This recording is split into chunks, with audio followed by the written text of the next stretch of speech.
a film with the title The Shawshank Redemption.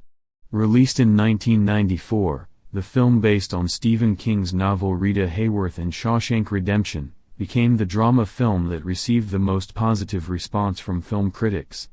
The storyline focuses on the character played by Robbins' team, Andi. He is a banker who is imprisoned for being found guilty of the murder of his wife and mistress. Andi spent nearly 20 years in prison for something he never did. In 1947, Andi was accused of murdering his wife and mistress, because only that man was considered to have the strongest motive, to kill two humans who died with bullets lodged in their bodies. Andi is consistent with his claim that he is innocent. But the thing is, he doesn't have solid evidence to refute the accusations. Andi had to swallow a bitter pill besides the fact that his wife cheated on him with another man, and now died with his mistress. Then Andi was imprisoned with a sentence of 2 times life for a crime that was never committed. Shawshank will serve his sentence. Early in there he immediately received special attention from Red. He is also in prison for life for murder, and is fighting for his parole. Andi along with the other new prisoners will certainly go through their tough times. The old prisoners will definitely make them the months while in prison. Even this would be the worst part. The weakest among them will certainly get torture, and not from fellow prisoners and of course from prison officials. This is a common thing for them. Andi tries to avoid trouble by being alone. He plays it safe to act normally. Even so, Andi continued to chat with other inmates. The first person he spoke to was Red. He just introduced himself after being in prison for a month, and he came to Red to ask for Palu to be smuggled in. He knows that Red is a smuggler who can bring anything into the prison. Andi asked for a small hammer measuring 6 or 7 inches. At first Andi didn't want to say what the Palu was for. He only said that it would be used to carve quartz stone. But Red thinks differently. Moreover, he knows that Andi has quite a problem with his sister, the nickname for 2 homosexual prisoners who like Andi.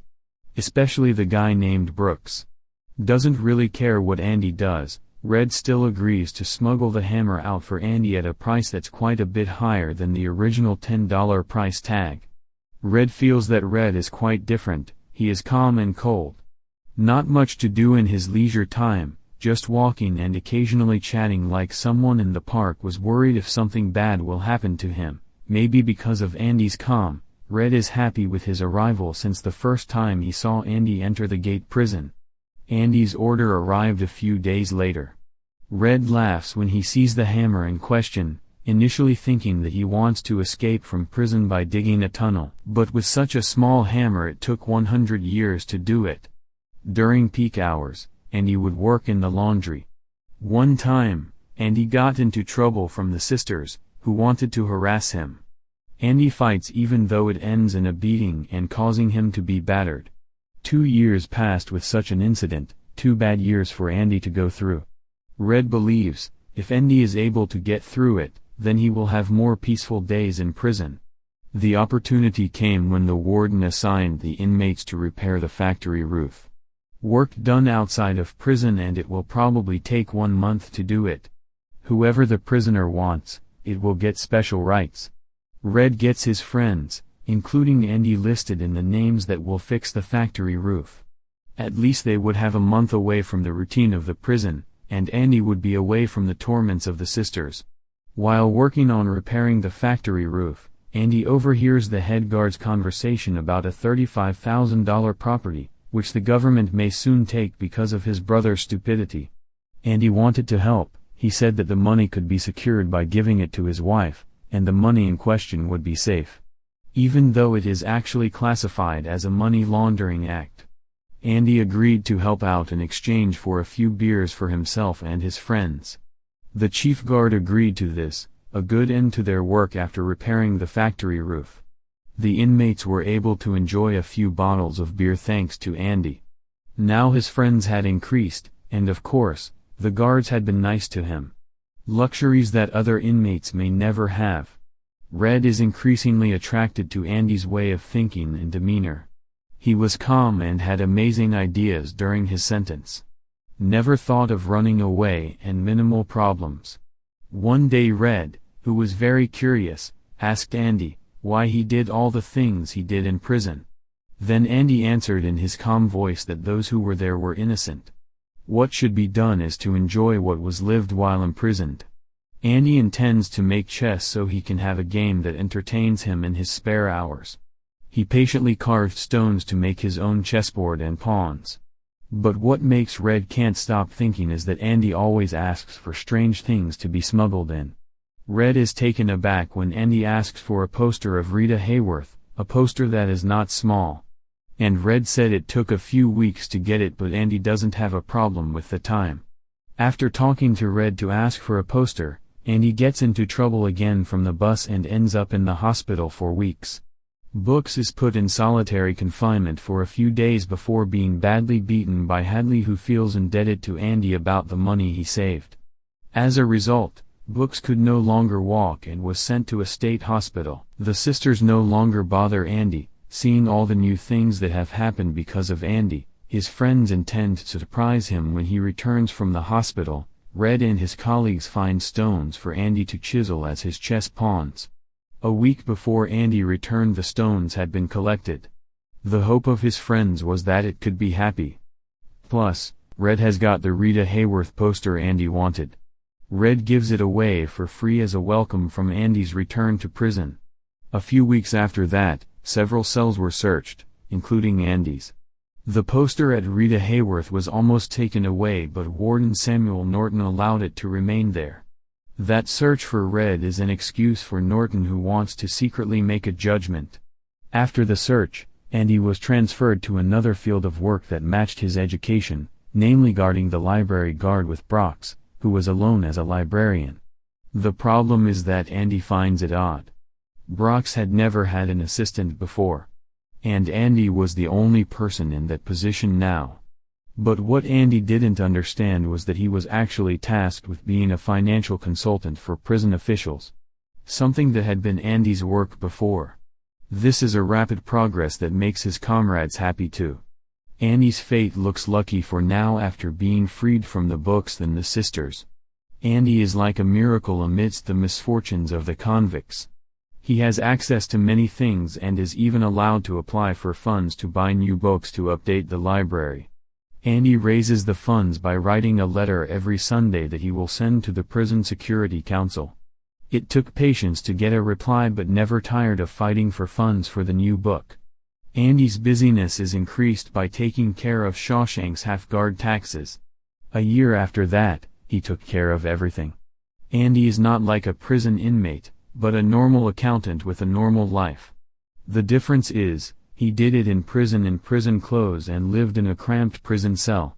His work continued to grow and he became so busy that he needed staff.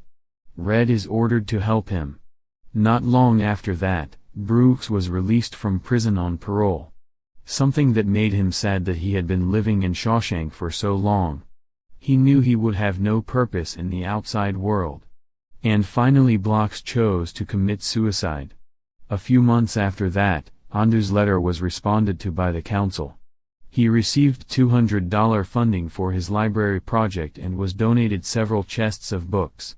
Andi must be very happy after waiting for 6 years. Inside the crate, there was a signal that made Andi turn it on and use a loudspeaker so all the prisoners could hear. As a result of the incident, Andi was sentenced to 2 weeks in solitary confinement. But he actually enjoyed it. Over the next few months, Red underwent a parole assessment which was again rejected.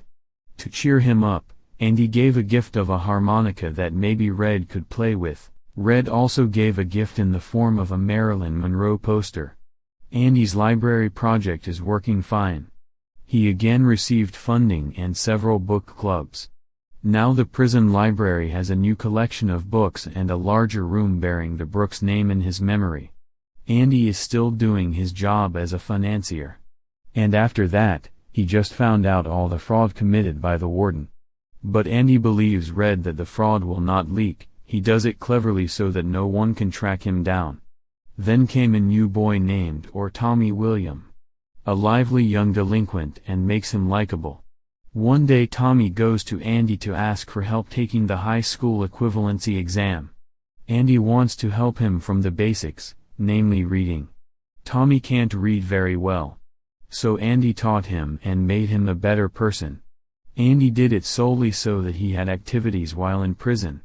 A few years later, Tommy is finally able to take the exam, but Tommy feels unable to answer and leaves Andi angrily. Only surprisingly after that, when Red tells the case of Andi to Tommy, something big was revealed. Andi was indeed the victim of a false accusation from the prosecution's attorney. Tommy had actually met the real culprit, the man named Elmo Black. He admits to what he did to Tommy when they were in the same cell. Elmo is the one who killed Andi's wife and her mistress. Let Andi be accused as a suspect. Hearing this, Andi was shocked and asked for justice. Unfortunately, justice was not on his side because no one believed in Tommy's story. Instead, he was put in solitary confinement for a month. Norton intends to keep Andi never out of jail. He killed Tommy. Even Norton poses a serious threat. He is afraid that if Andi is free, then all his crimes will be exposed. No more justice for Andi. For months he was locked in solitary confinement. When finished with his isolation, he told me that he was free to Red. The plan that might only be his dream because of justice, now cannot be obtained with his bad luck. Andi invites Red to come with him when he is free. But despair began to settle in his head.